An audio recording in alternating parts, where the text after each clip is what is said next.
All right, let's talk some high school football, some playoff high school football. I'm Fox 23 Sports Director Nathan Thompson, along with Tulsa World Sports Editor Barry Lewis, and we get to talk some state quarterfinal action right now. We're going to go over your top 5 games. This is in the Tuesday edition of the Tulsa World, or you can also get it on okprepsextra.com. Your top game is also the Fox 23 Game of the Week, Edmond-Santa-Fe at Jenks, and a rematch of the season opener for both these teams. Yes, that season opener was a thriller. Came down to the final play where Jenks had a field goal that was blocked, enabling Santa Fe to come away with the win. Santa Fe has a chance to do what no team has ever done, a visiting team has ever done. That's win twice in the same year at Jenks. So it's a chance for history for Santa Fe. It's a matchup of 2 of the best running backs in the state with Demarius Robinson of Santa Fe and Caden Jones of Jenks. So that's another added plus for this game. Just should be a really interesting and potentially wild scoring game, although the first game wasn't wild scoring. So not much scoring at all.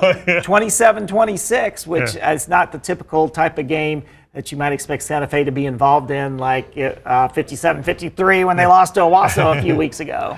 All right, and for Jenks fans used to going to Allen Trimble Stadium for a 7:30 kickoff, this is actually a 7 o'clock kickoff. But game number 2, we have Norman North at Owasso. The Rams usually kick off at 7:30, and this is a 7:30 kickoff.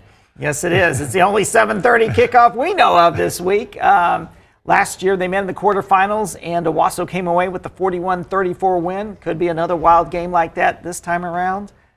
Although Norman North struggled last week in its first-round game, surprisingly, against Edmond North.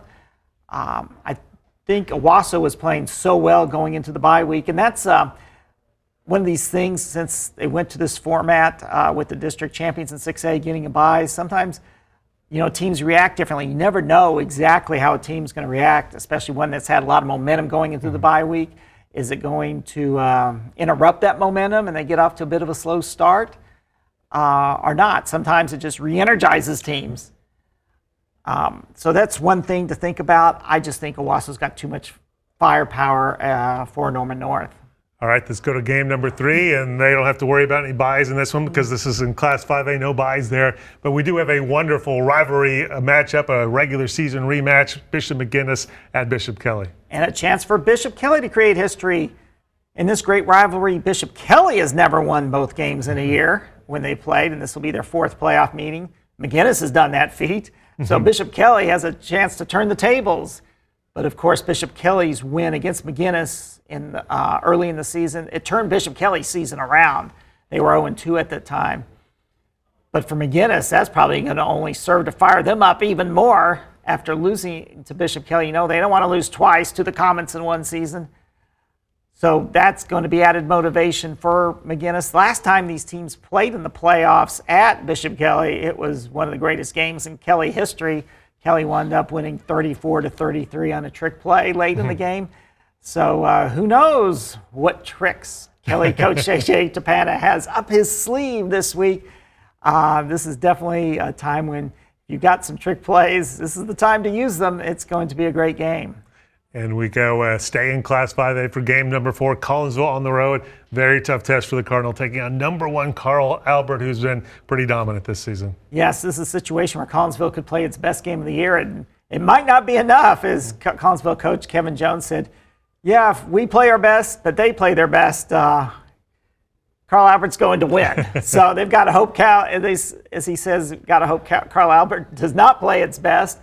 And sometimes that happens in the playoffs. So Collinsville won't be scared going over there. They know what it's like to be Carl Albert, one of the few teams that knows that feeling in the last 7 or 8 years. So they will have confidence, probably as much confidence as any team going to that game playing Carl Albert. So it's going to take pretty much a perfect game for Collinsville, but we've seen that can happen. Bixby Jenks last year, remember in Week 10? All right, rounding out the top 5, the Class 4A quarterfinals now, Tuttle at Wagner, and these two teams are very familiar with each other in the playoffs. Yes, 4 years in a row they're meeting in the quarterfinals, and those games have all been tussles, really tough games.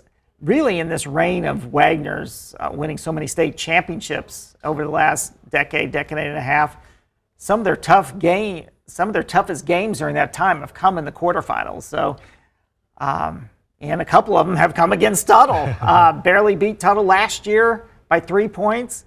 and they really needed a dramatic comeback in 2020 to beat Tuttle. And Tuttle thumped Wagner back in 2021 in the quarterfinals. So this is becoming a pretty interesting rivalry, and so who knows what's going to happen on Friday night at Wagner. There we go. That rounds out the top 5 again. The Tuesday edition of the Tulsa World, that's where you can get this and OKPrepsExtra.com. Not only the top 5, but you have 15 best of the rest as well. And just pick up a Tulsa World every day this week. Friday, of course, is going to have some great previews. And then on Saturday, you'll have the game recaps and the scores. And, of course, the great pictures from the Tulsa World photography staff. For Fox 23, our game of the week is the same as your top game, Edmond-Santa Fe at Jenks. Spencer will be there to do a live preview from Allen Trimble Stadium in the 6 o'clock news on Friday, and then have highlights and a live report from there and the 10 p.m. news, and we'll have all kinds of other highlights for you. So make sure you watch Friday night, Fox 23 News at 10. And also, if you don't get it or you just want to check them out again, we always have all of our highlights, all of our high school football highlights on the fox23.com sports page. So I hope you have a great week.